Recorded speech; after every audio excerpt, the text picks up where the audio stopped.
Okay, so today we're going to talk about Trimble UAS Webinar. Again, I'm Ben Sullivan with Precision Midwest. Appreciate everyone's time and kind of bearing through as we're kind of had a little snafus in the beginning here, so we'll try to go through this, keep everyone on schedule. So our objective with this webinar is to provide end users with an overview information on Trimble UAS solutions, UAS applications, and a current understanding of the FAA stance on UAS use in the U.S. airspace. So I know there's a lot of discussion, a lot of questions regarding, and a lot of dynamic information right now, what's going on with the FAA. The Wall Street Journal is publishing things, so we'll try to speak to that here towards the end of the presentation. Kind of give a little bit of background information. First, what is UAS? UAS is an unmanned aerial vehicle. I put in here that a lot of people refer to this as a drone.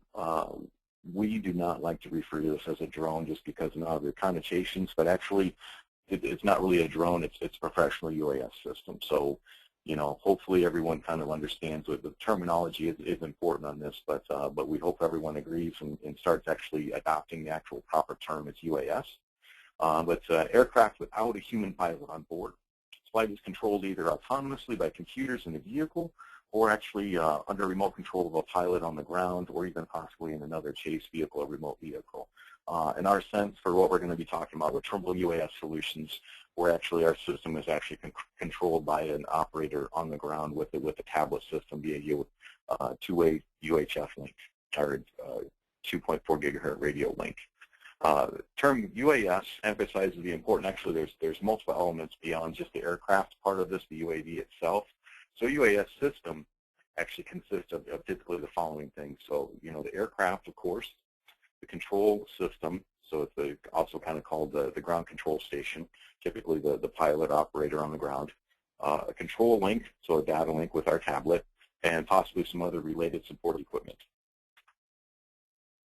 There's typically in our space two main types or variations of UAV aircraft.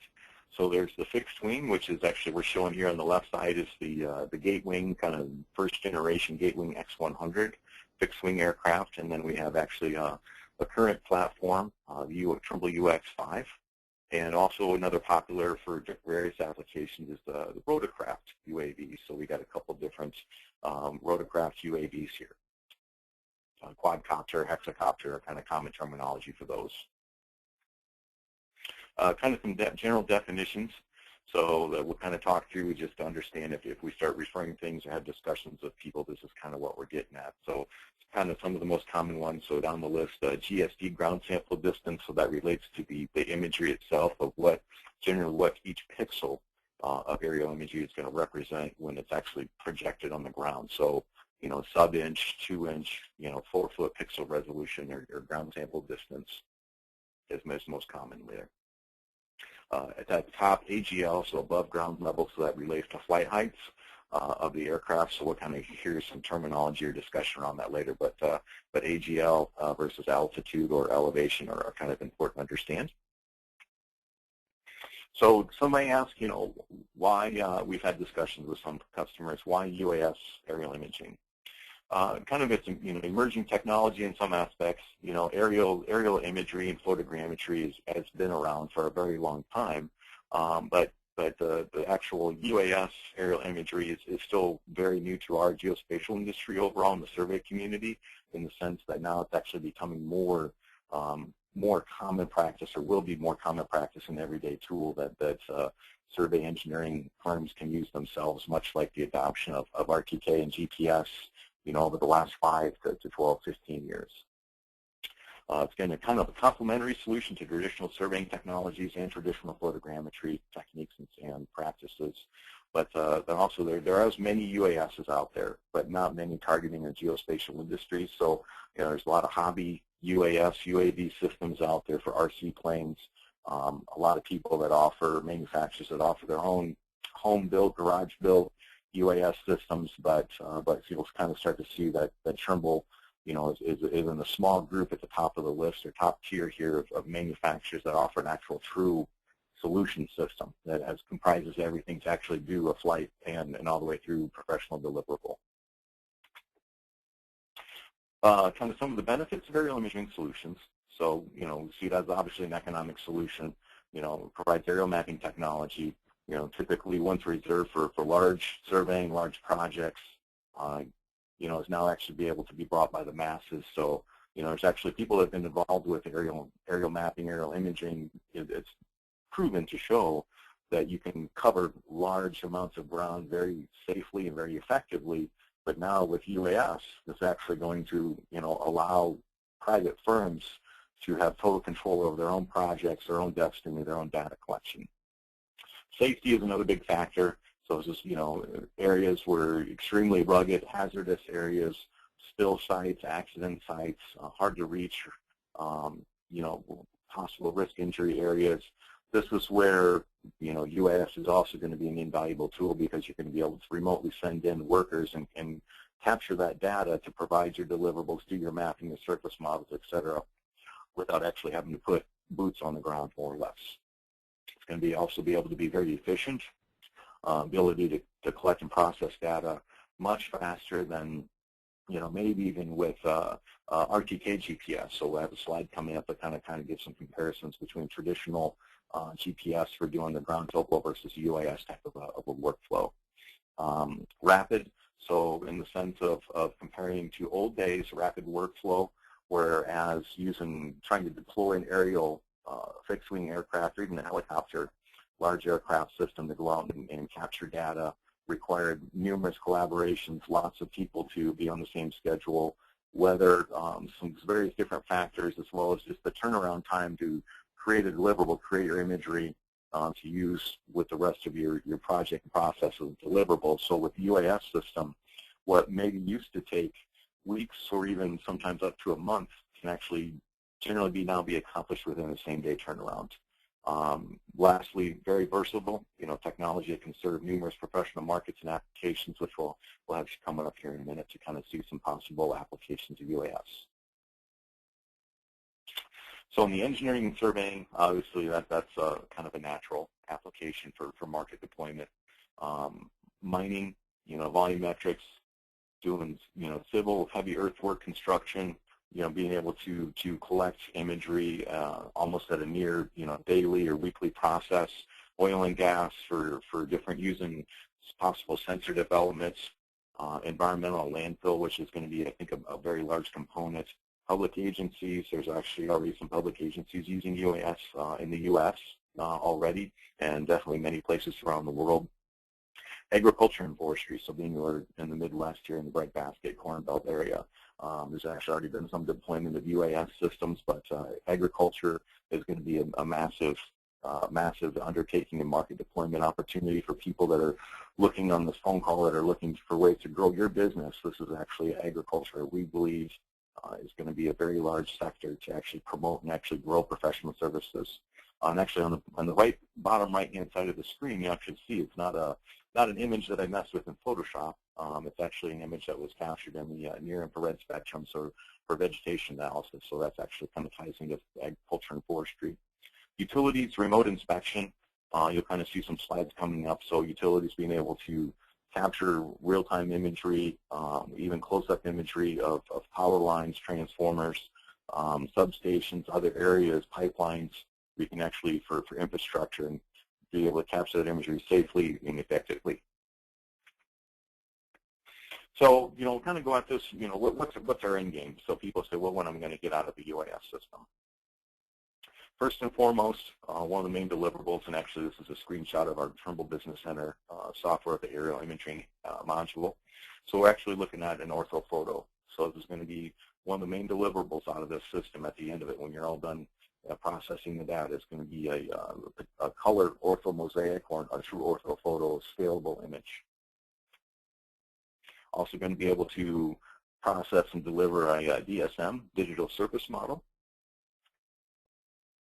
as well as being able to deliver a point cloud actually in an LAS type of a format. So the sensor on board it's a camera sensor in the current UX5 system.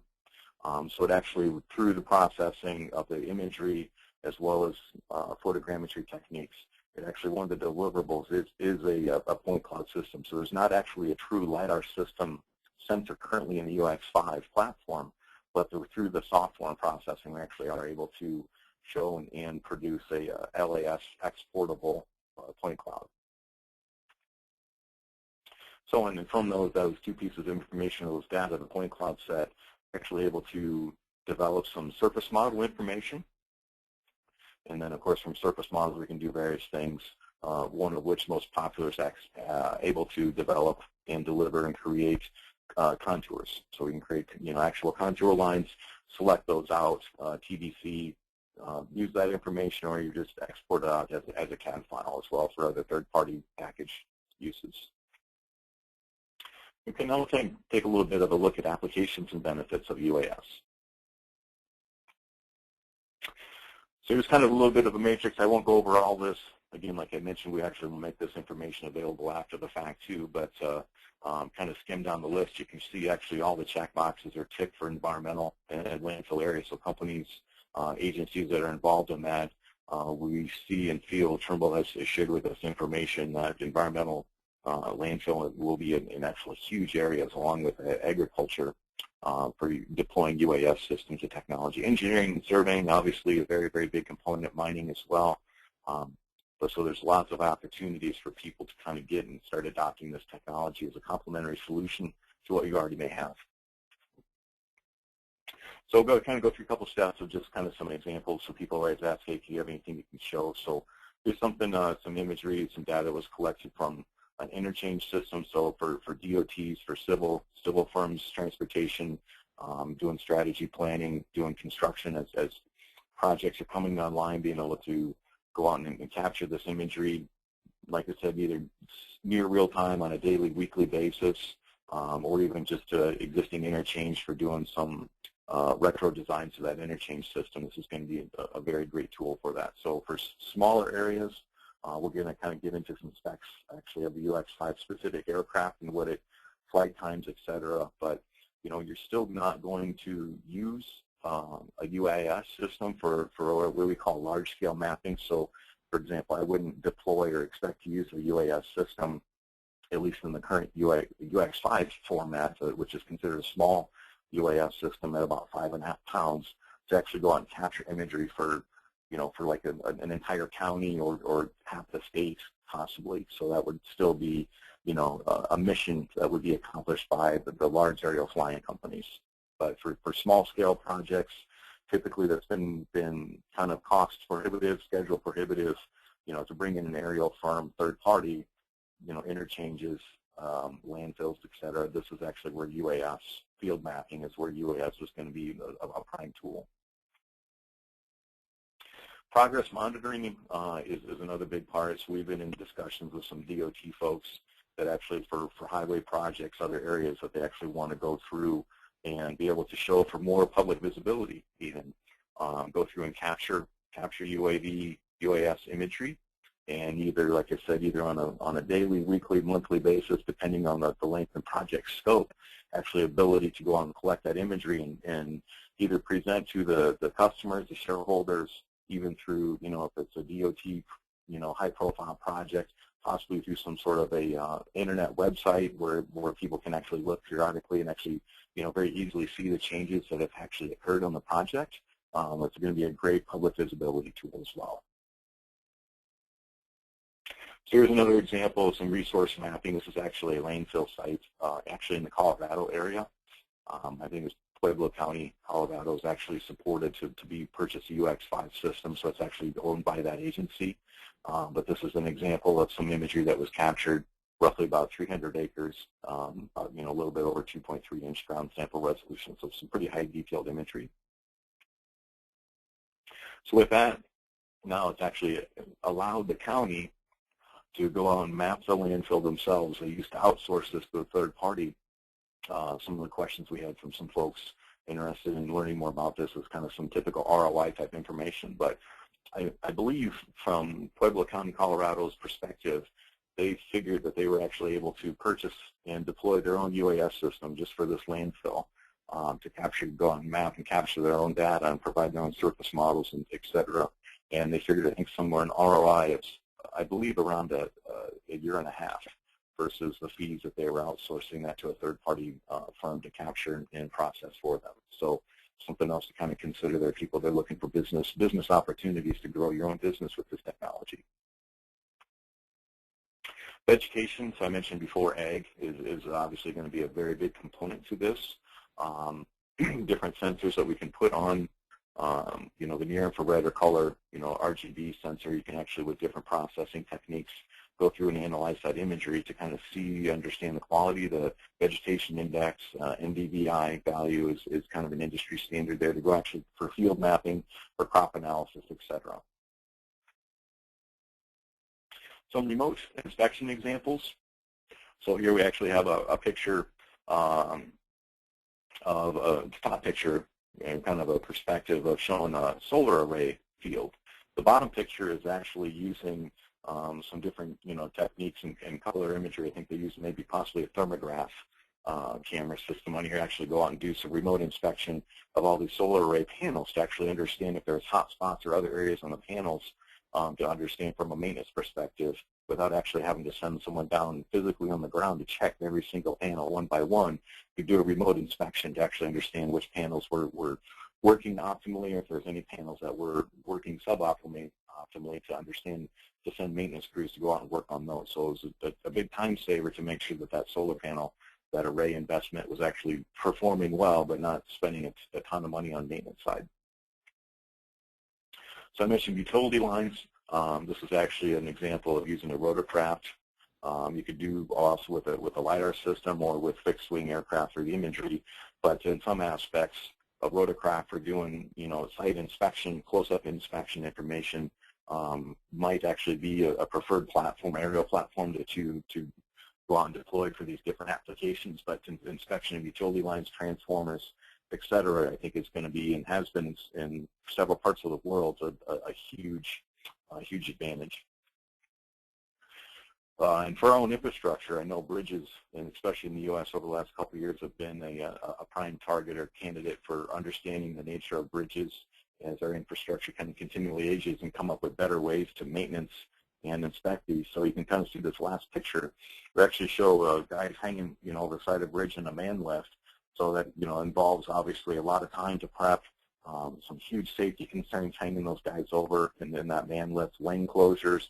There's a lot of things that go into, you know, being able to do this type of visual inspection versus using a remotely operated rotorcraft UAS system to either provide real-time video feed or actually capture static imagery and process after the fact. Is going to be a much more efficient, cost-effective, and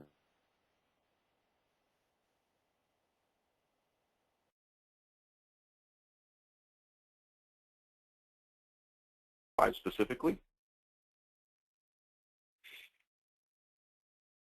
With UX5 system, there's actually three main components. So like I mentioned prior, that there's not very many, there's a lot of UAV aircraft systems out there being manufactured, but not very many that are actually what we call complete UAS solutions, including the software component, which is never should be overlooked, because there's, you know, like in the scanning world or other areas in our geospatial industry, there's lots of tools out there, but not many of them that actually can provide everything in one workflow to keep everything optimal and simple.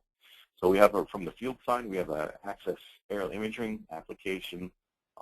You can run on our Trimble tablet systems to actually do all your mission planning. You can actually see a lot of that stuff ahead of time and actually use that. There's a bunch of safety checks. So the FAA has actually looked at and given a kind of a thumbs up, more or less, of the UX5 aircraft system. So it's actually been, like I said, been approved. There's some agencies already purchasing and using this aircraft.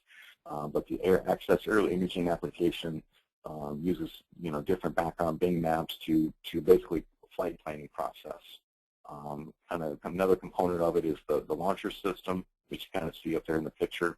And then the back end, of course, is a Trimble Business Center photogrammetry module software.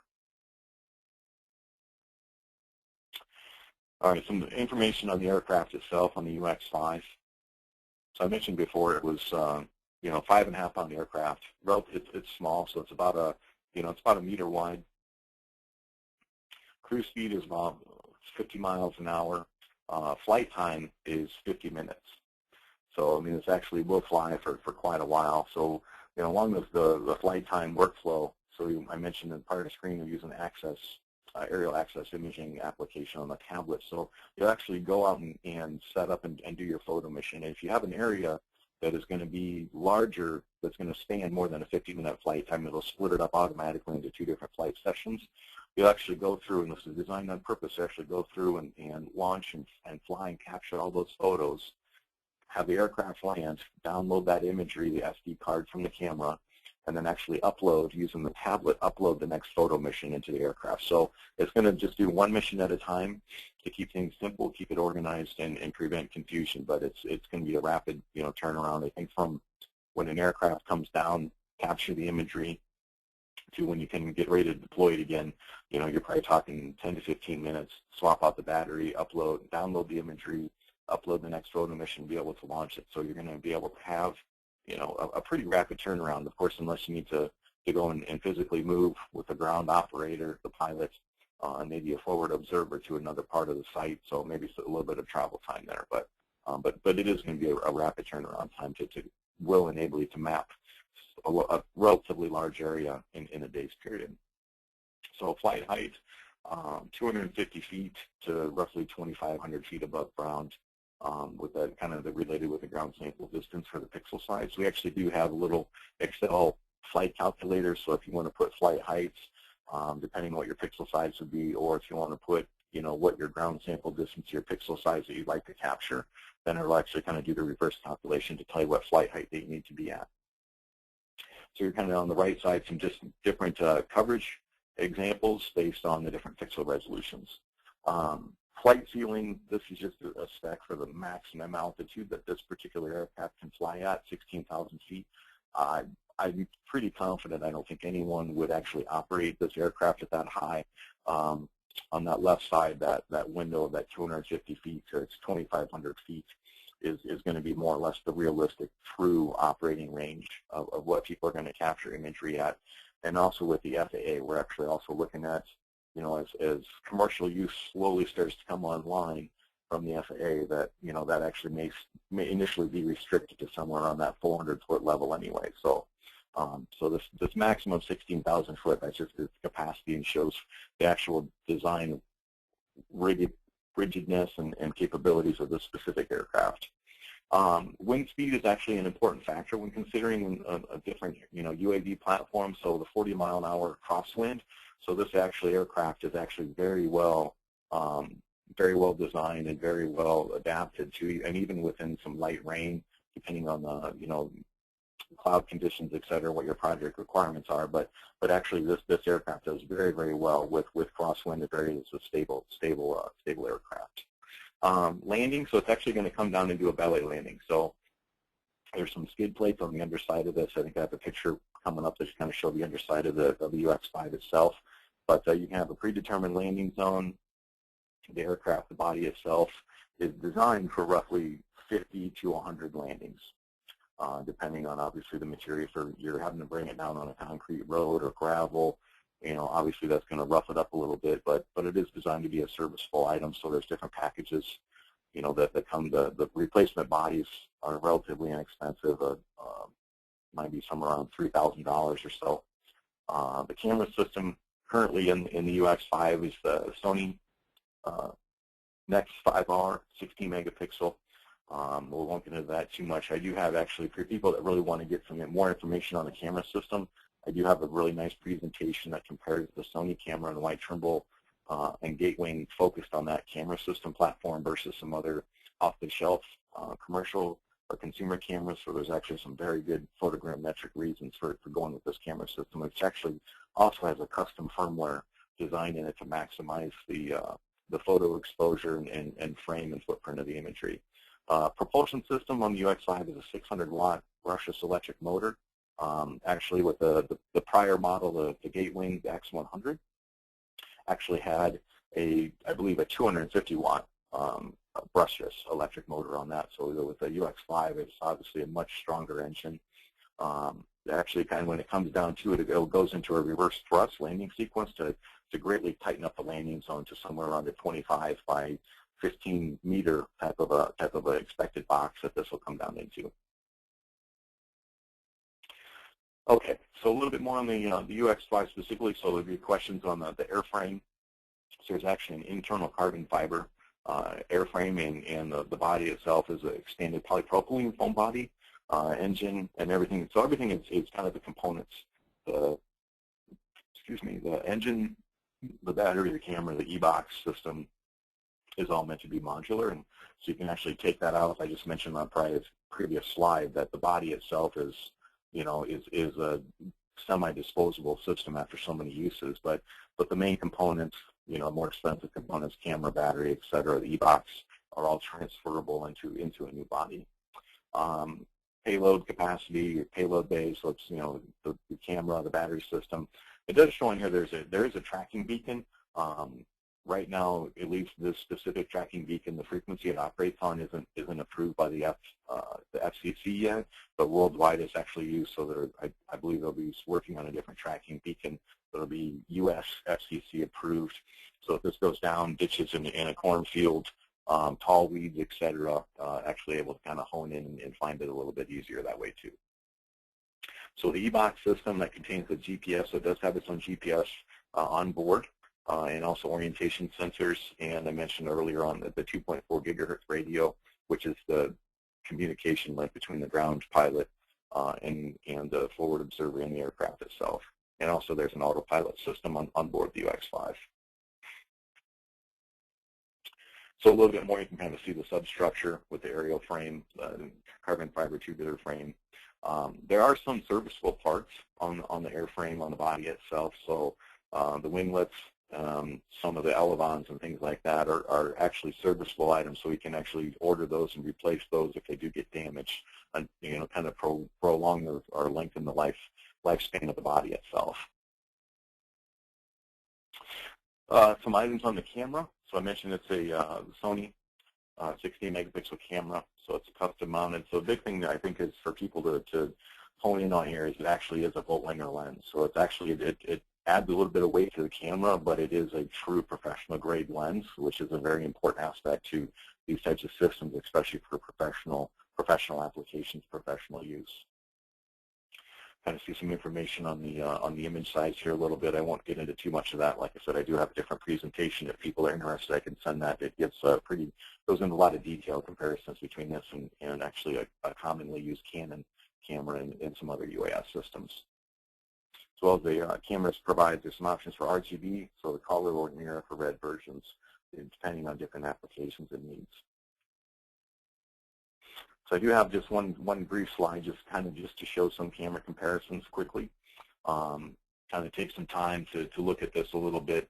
So you kind of see from the native flight height here, the image is captured. On the left side is the Canon 16 megapixel camera. On the right side is actually the Sony 16 megapixel camera that's actually in the UX5 package. So at this first glance, you kind of start to see on the left side there actually is a little bit of difference in the image and the color saturation. And just kind of look at the transformer tower and the lines themselves. On the right side with Sony, you can start to see a little bit of more crispness. You can start to see some of the vegetation exposures is a little bit better on the Sony side than versus the Canon. These are actually flown at pretty much about the same day, and it is about as close together time-wise as they could to get an apples-to-apples comparison. So this isn't something that they did on one day and flew it the next day. So same images kind of zoomed up. So this is actually where it really starts to make some difference, especially when you start getting into true professional applications and use, rather than just going out just to collect some quick aerial imagery. So on the left side with the Canon image, you can definitely start to see zoomed in, and it gets a little bit more fuzzy. And on the right side, you can even start to see the isolators, insulators on the cables. Transmission tower becomes much more apparent. The vineyard, the lines for the vineyard become a lot more clear to see. So this is important because when you actually start doing automatic type point analysis and start doing true mapping and creating your surface model information in like Trimble Business Center software to create some deliverables out of this image quality comes into play and makes a significant difference.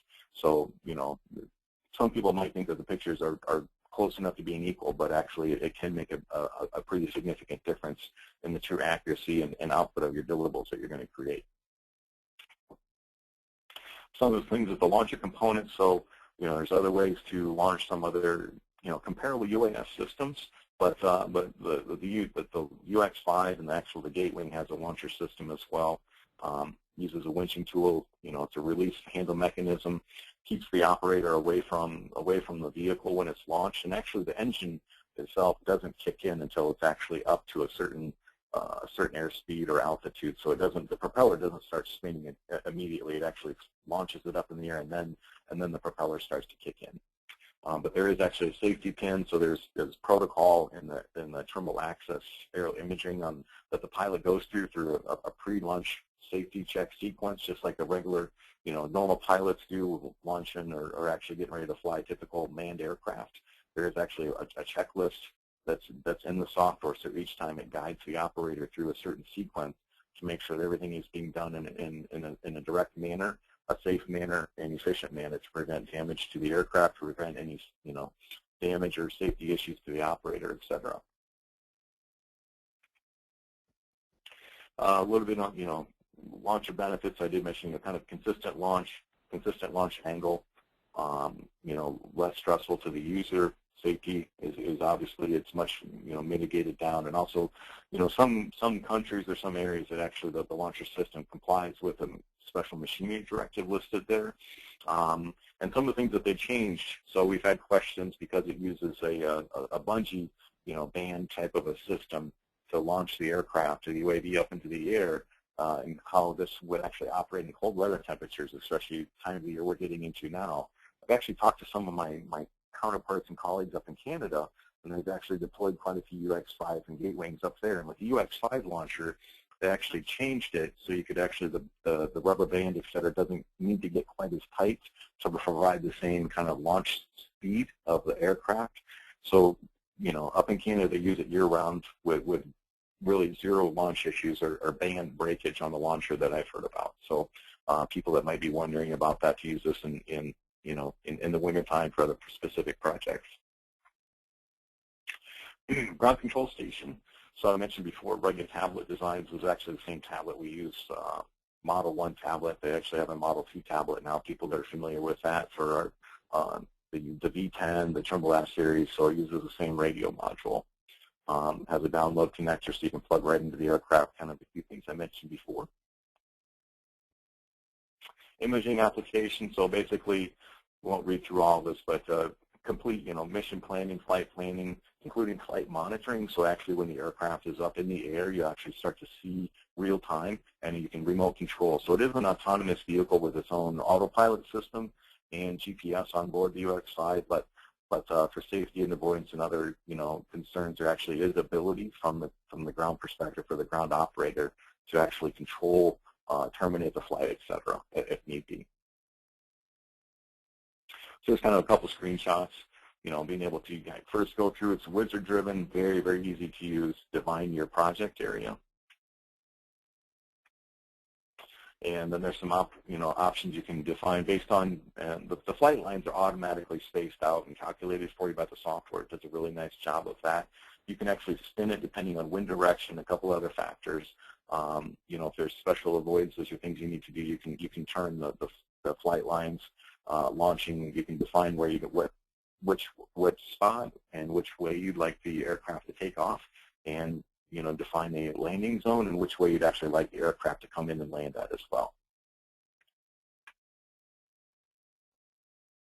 So all it's actually, in flight. This is kind of a screenshot. There's a simulator that we can show for people that are interested as well. But on the right side of the screen, so this is information that you will see on the field. So you get to see, the number of satellites that the aircraft is tracking. Actually get a real-time battery status, how much battery is left, what the throttle percentage is, altitude, different angles of again, to get the little, kind of lovingly calls the little bat wing to show exactly where the aircraft is real time on a specific flight line. There's other, on the bottom side here, you kind of get on the right side, you get some controls, user controls to tell it to land. You can actually tell it to hold in a specific spot. You can tell it to come back to the operator. You can actually, if there's, for whatever reason, if there's happens to be another hobbyist UAX or UAS system or some flock of birds, whatever it might be, showing up in that area that may be unexpected, you do have remote control also to get that to climb or to descend as well. So I mentioned before the checklist was a very rigorous, very well thought out checklist. Pilot goes through, the operator goes through before it actually launches the aircraft. Flight monitoring, so like I mentioned before on those screens, you get all this types of information real time as well on the tablet to see versus you're just having a two-way radio link that just either take off and land type of situation, but actually get a lot of that other real-time information, which is very, very helpful.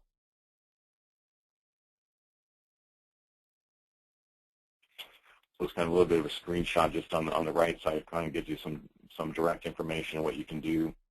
Big one is important to the FAA, if need be, is the FTS, the big red stop button, flight termination system button. So if something goes awry, you hit that button and the aircraft will slowly spiral down wherever it is and just goes straight down and go into a land. A little bit of examples I mentioned early on, kind of some people have asked us how this actually compares with traditional surveying method. So we kind of came up with a little bit of a case study and I'll have a screenshot here soon of kind of a surface model comparison. Kind of get some different information. So you kind of see towards the beginning, setup time versus RTK is going to be similar. I don't know if this is actually a base system or on the GNSS side, or if it was a network RTK, but probably comparable. Survey time is actually where you can actually start to see the significant difference. So 45 minutes for a flight time versus 4 days for sending a field tech out to survey and actually capture the RTK information. Teardown time is similar. Obviously, you have a little bit of data processing time with UAS data in TBC versus GNSS. Maybe have some download time or possibly some OPUS processing time, depending on some circumstances there. But the big thing is obviously is the total takeaway time. People obviously want to understand accuracy too.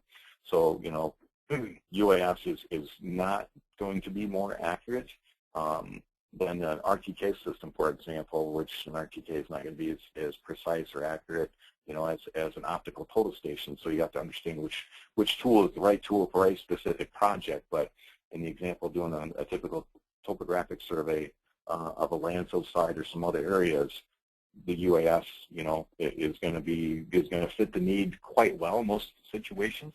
But you can kind of see roughly the accuracy differences. So 2 centimeters roughly horizontal, vertical is 4. So about 2 times what you would typically see with an RTK system for expected surface model accuracy. But actually what you can get out of it, you can start to see the differences here. So you can get a much more defined surface model, being able to generate it from a UAS system. So I mentioned the point cloud, the DSM deliverables, not only just the very good orthophoto image, but comparison to GNSS survey. So 100,000 topo shots. So actually went out and did for that 4 days, captured a tremendous amount of RTK information, but still not as precise and refined. And you can actually start to see kind of some of the comparisons. If you see my mouse on the screen here, start to see some of the comparisons and the differences between the accuracy and the true surface model captured from the UAS versus an RTK. So pretty good RTK topo survey, I would say, but the UAS is going to give a much more accurate representation of that site. Okay, so most of you, I'm sure by now, are familiar with Trimble Business Center, but along the lines of UAS, so there's actually a very specific aerial photogrammetry module that processes UAS data from either the Gateway Next 100 or the Trimble UX5 currently now. So it's a 64-bit system. I will say, this is processing intensive, so probably would recommend getting a fairly decent workstation system if you're going to process this computer on anything that would be comparable to, I would say, a good or higher-end CAD station. With a good graphics card would very much suffice for a good, UAS processing station. But it gives, some of the biggest things is TBC. You don't have to be and need to be a photogrammetrist in order to process this data. Like many things in TBC, the simple workflows are designed for simply importing the flight data, stitching the images together, if you have them, you can actually identify your own ground control points, and that's obviously the end of it, produce deliverables. So it actually is fairly wizard-driven. There's some workflow buttons and tabs in the software that make this quite simple. So here's kind of a screenshot giving an example of TBC.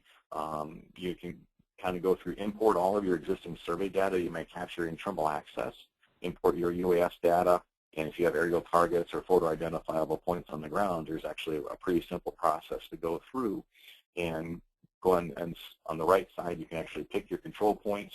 Go ahead and it'll zoom to that area, and then it'll actually on the bottom part find those images, those overlapping aerial UAS images, and come up with a cursor and go through each one of those images. I'd probably recommend, at least four different images. You can do a couple bit more, but I would really recommend at least 4 to go through and find that common target in each of those, and just with the crosshairs click on that center of that X to define that position and tie that as your actual ground control point.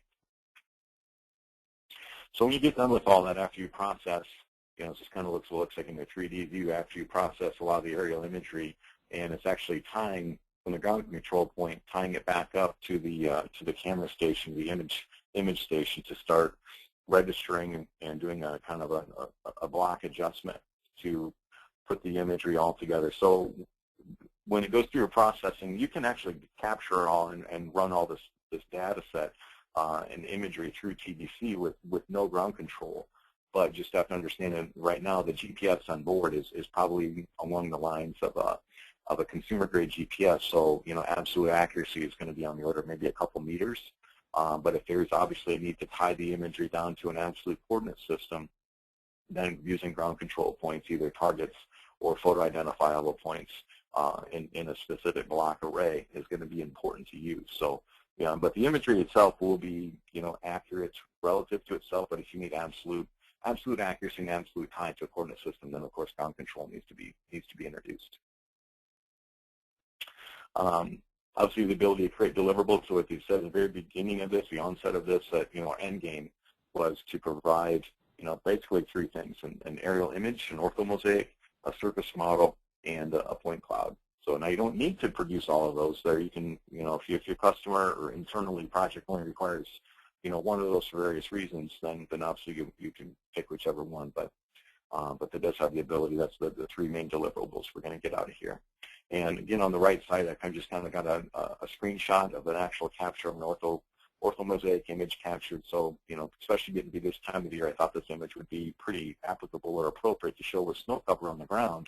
But again, some of the things with going back to this camera system, I really want to kind of get everybody to understand the importance of having a good camera system like the Sony camera included. Is actually the exposures and balance are captured very, very well. So you can actually start to see some white from the imagery, but actually even from the shadow area that's on the right side, on the left side of this image, you can actually start to see kind of behind this building, even in the sun shadow area, you can actually definitely pick out some pretty good features to actually do topographic mapping from the image on, or do photo inspection from the image on. Other images are going to be overexposed. It's going to have a tough time doing the auto tie point recognition and some other, and even just to go on and inspect the imagery. So again, I really want to hone in that people really pay attention to and take some serious consideration on the image sensor, the camera sensor that may be included in UAS packages. So, okay, towards the end here, so we'll kind of cover the FAA regulations. I know there's obviously a lot of consideration and concern and questions around that. So I'll share everything that I know as of today. This is a dynamic, I will say a dynamic situation. So just kind of stay with us, and we'll definitely share information as it comes about. A little bit of a sidestep update. So people that have been kind of following the UAS market for a while understand that there was actually a pretty big kind of a legal issue going on. So this issue with Huerta versus Picker update. So this is actually really recent, as of November 18th. So initially, people that followed this last year, so this Mr. Picker is actually a Swiss UAV manufacturer.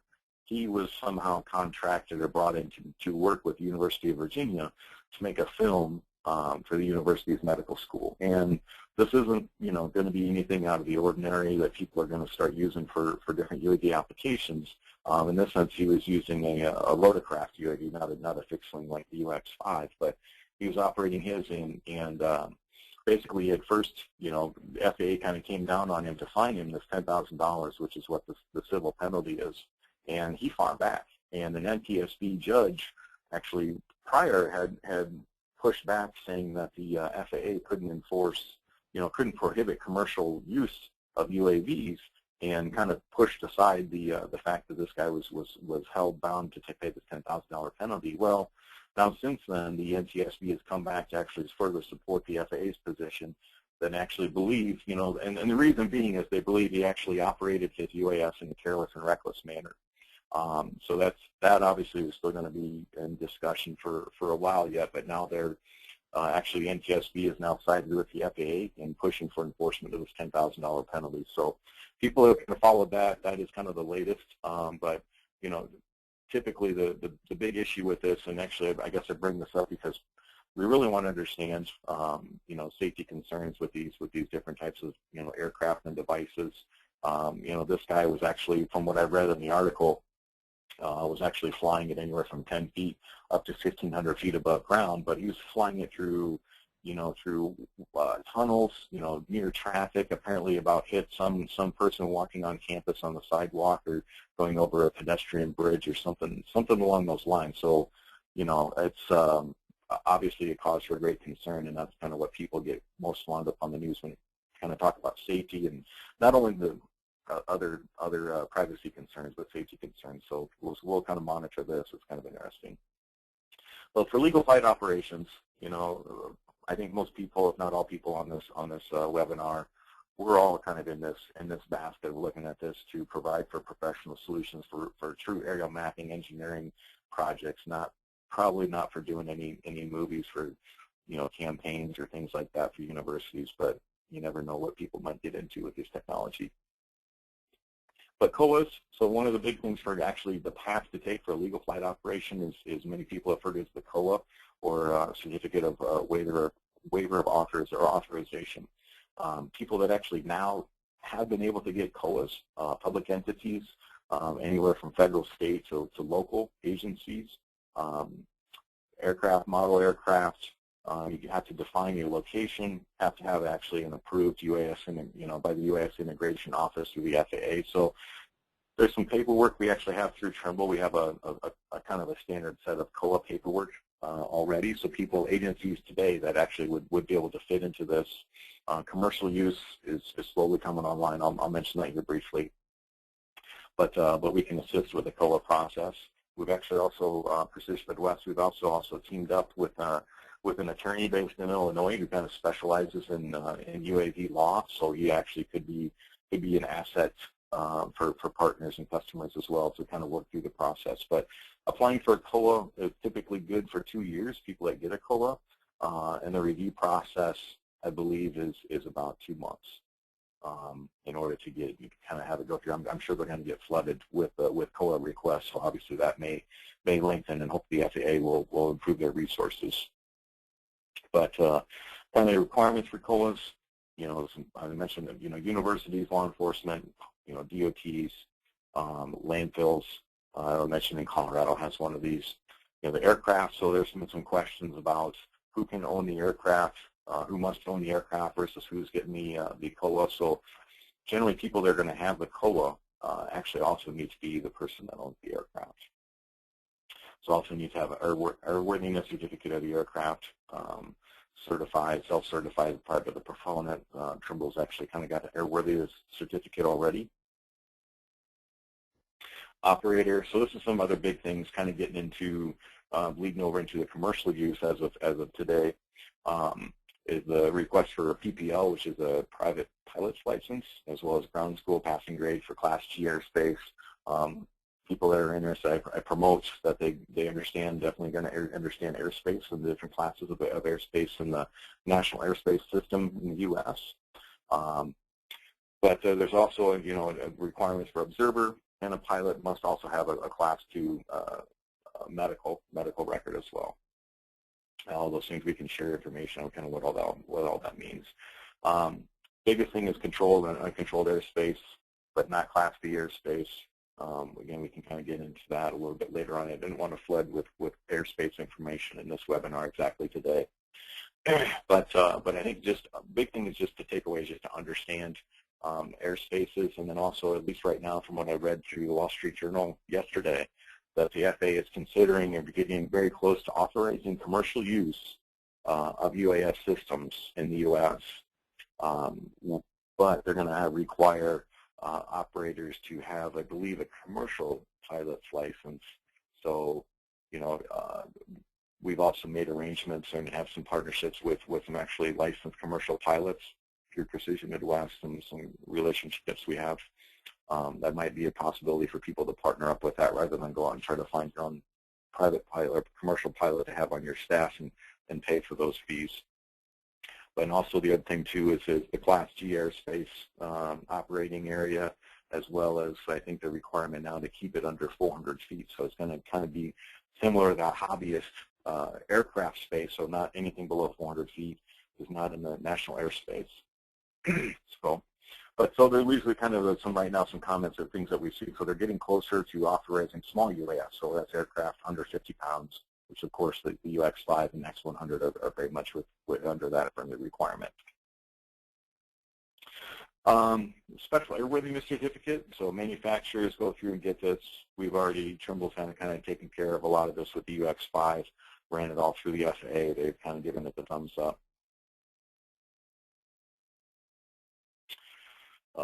Experimental categories, some different things related to that. Mentioned with operator, airspace, you know, things that we kind of discussed a little bit already. So the other things that kind of come on mind is this Section 333 exemption. So that was kind of meant to be a stepping stone or a mechanism for people to start going through a very stringent request process to start actually being able to go through and actually get civil operators to start using UAS. And Trimble has actually applied for their Section 333 exemption back, I believe, in May. People may have also seen on the news that there was some movie pictures had actually also been granted. Actually, their 333 exemption has already been approved for very specific areas, times, etc. And also, kind of one other thing I might add related to that commercial use that the FAA is looking at authorizing here before the end of the year or early in January, hopefully. The other thing too is very limited times of the day to operate commercial, UX5. So it's going to be limited to during daylight hours, which is obviously kind of makes sense anyways, because you're not going to really want to capture or expect to get decent imagery at nighttime. Obviously, with the LiDAR sensor, that changes things, but typically for all imagery purposes, daylight hour operation is not a huge restriction. So kind of some things related to around the 333 process. I know actually there might be a few people on this call that I've spoken to or this webinar that have actually applied for their own personal 333, and this is actually taking quite a while for people, the FAA, to kind of go through and approve these. Trimble's, as far as I know, as of today, has not been approved yet. They're still working on that. Hopefully we'll hear something very, very soon. But if the FAA is going to grant start granting some very, very limited and restricted, but at least some commercial use, then that mechanism of 333 will possibly start to fade away. So kind of some more information, kind of get towards the end here, so people that want to learn more, kind of put some information on here, some links about the 333. There's some other things about, kind of some of the myths.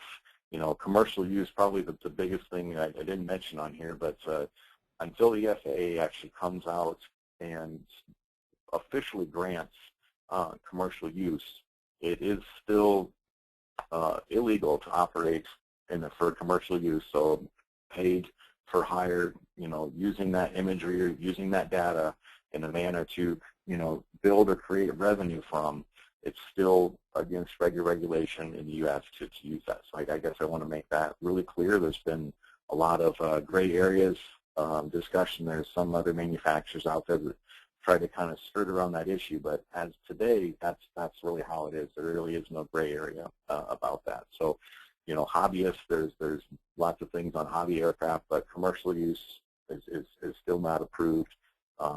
no matter what anyone says or thinks right now. Model aircraft, you know, I kind of put this picture up there, even though kind of some people think of a little RC plane, but this is actually considered a hobbyist model aircraft UAS or UAV. It's kind of humorous, but so yeah, these guys apparently, I'd like to see the launcher that they use with that thing. Some things related around the advisory circular. So this is kind of some information about non-commercial intent. This is kind of goes back. You can see the copy of the letter on the right side to 1981. Kind of goes through and starts to put down some requirements, compliances, and things for people doing hobby or recreation RC planes typically back then. Kind of a public law, so things obviously start to change. So the advisory circular really no longer applies. So with this new public law, 12-95, start to put some really hard definitions on there. This isn't really changed from a voluntary compliance anymore, and this is now law, and so obviously really required. Again, at the bottom here, the aerial surveying and mapping qualifies. Neither is hobby nor recreation. So if the intent is commercial, it's not approved right now. So again, I really want to make sure that we put that out there. It's been people have approached us that they've signed waivers and do other things not to hold Precision Midwest or Trimble liable to start using aircraft, but until the FAA commercially approves this thing, which, like I said, I think we're getting very, very close. So hopefully people that are looking to start building business cases and look at how to grow your business and services starting next year, hopefully this will start to come online soon. Kind of some information for the model aircraft operators. Some more links, that information that you're more than happy to kind of pull up. All right, and I guess kind of get this towards the end here a little bit. So, you know, please stay tuned as kind of this dynamic environment changes.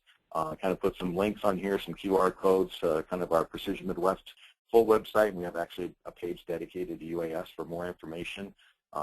You can look on our WordPress site. We're on LinkedIn, Facebook, all the social media stuff of today's world.